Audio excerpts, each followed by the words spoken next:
મિત્રો, આ ઘટના એ સમયની છે કે જ્યારે આપણા દેશ ઉપર અંગ્રેજોનું શાસન ચાલતું હતું અને ત્યારે હાલોલની બાજુમાં આવેલું એક નાનકડું ગામ અને એ ગામમાં એક દેવજીભાઈ કુંભાર રહે અને આ દેવજીભાઈને એક 12 વર્ષની દીકરી અને એમની પત્ની, આમ 3 માણસોનો પરિવાર એક નાનકડા ગામમાં રહે છે. અને આ દેવજીભાઈને પોતાના બાપ દાદા વખતનું એક નાનકડું ખેતર અને એ ખેતરમાં શાકભાજી વાવી અને ગામના દેવી પૂજકોને વેચી અને પોતાનું જીવન ગુજારે છે. હવે આ વખતે દેવજીભાઈએ એમના ખેતરમાં ફૂલ વાવ્યા અને દેવજીભાઈને મારી ગઢ પાવાની કાળકામાં અપાર શ્રદ્ધા છે. અને દેવજીભાઈના પૂર્વજો, એમના બાપ દાદાઓ મારી મહાકાળી સાથે પડદે વાતો કરતા અને દેવજીભાઈ પણ મહાકાળી માની ખૂબ જ ભક્તિ કરતા. અને જ્યારે દેવજીભાઈ સવારે ઉઠે ત્યારે ગઢ પાવાના ડુંગર સામું જોઈને 2 હાથ જોડીને એટલું કહે કે હે મારી ગઢ પાવાની ગાળકા, મારે હું તો એક ધનનું ધનેરું છું, પણ મારો દિવસ ઉજળો તું બનાવજે માં. આમ પ્રાર્થના કરી અને પછી દેવજીભાઈ પોતાની 12 વર્ષની દીકરીને લઈને ખેતરમાં જાય છે અને દેવજીભાઈને ફૂલની વાડી કરી છે. અને જ્યારે સરસ મજાના ફૂલ આ વાડીમાં ઉગી નીકળ્યા છે અને દેવજીભાઈનો એક નિયમ છે કે રોજ સવારે વહેલા તે ફૂલોની મારી ગઢ પાવાની કાળકા માટે હાર બનાવે અને પછી જ એ ફૂલોને તોડીને વેચવા માટે જાય છે. અને એકવાર બને છે એવું કે અંગ્રેજોના ટોળા ત્યાંથી નીકળ્યા અને તેઓ આ નાનકડી વાડીને જોઈ જાય છે.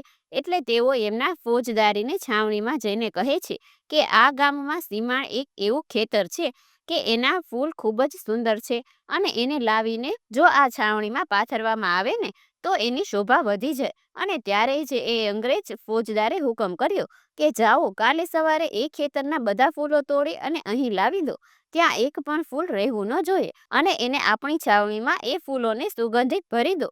અને આમ જ્યારે અંગ્રેજ ફોજદારનો હુકમ છૂટ્યો ત્યાં તો 5 ઘોડા લઈ અને બ્રિટિશ સૈનિકો પહોંચ્યા દેવજીભાઈના ખેતરમાં.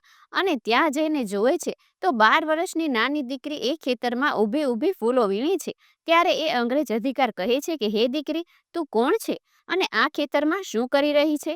ત્યારે દીકરી કહે છે કે હું તો મારા ભગવતી મહાકાળી માં માટે ફૂલોનો હાર બનાવવા માટે ફૂલો વીણી રહી છું. આ મારું જ ખેતર છે. ત્યારે એ અંગ્રેજ અધિકાર કહે છે કે ખેતર ભલે તારા બાપનું હોય, પણ આજે અમારા ફોજદારનો હુકમ છે, માટે આજે આખી વાડીના ફૂલો અમે લઈ જવાના છીએ અને આ તારા હાથમાં જે વીણેલા ફૂલ છે ને એ પણ તને નહીં લઈ જવા મળે. ત્યારે દીકરી કહે છે કે હે માલિક, અમારા ઘરે માતા મહાકાળી માનો મઢ છે, તેમને ચડાવવા માટે આ ફૂલ મેં લીધા છે. ત્યારે પેલા અધિકાર કહે છે કે આવી માતાઓ તો અમે કંઈક જોઈ.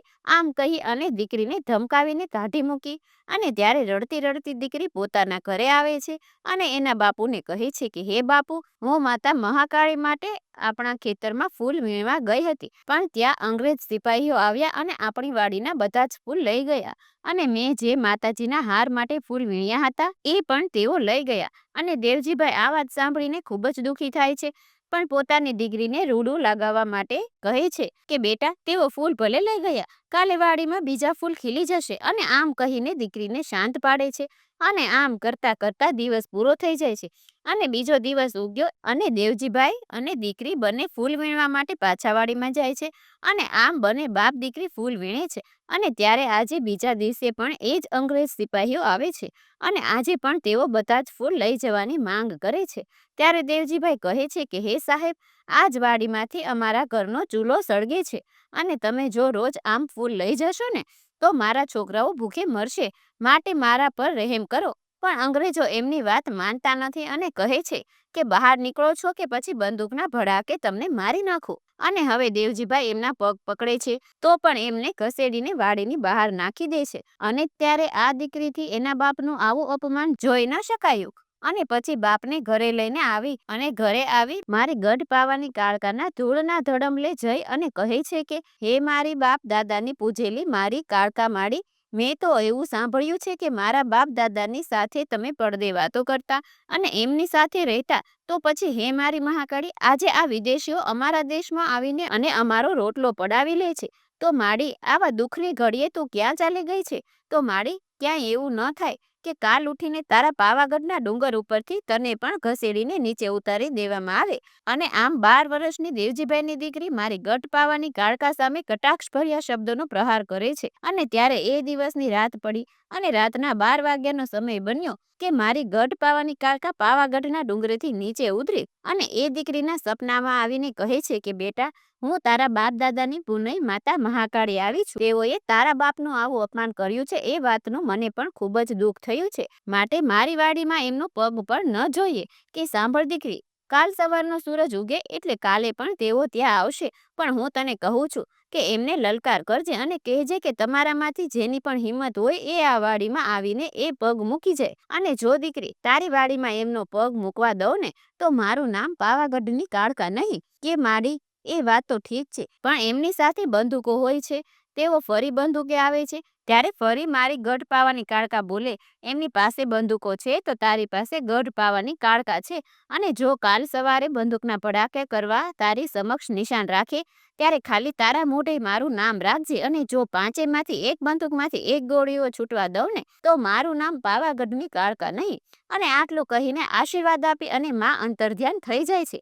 અને જ્યારે રાત પૂરી થઈ અને બીજો દિવસ ઉગ્યો ત્યારે દીકરી એના બાપુને કહે છે કે બાપુ, ચાલો આપણા ખેતરમાં જઈએ.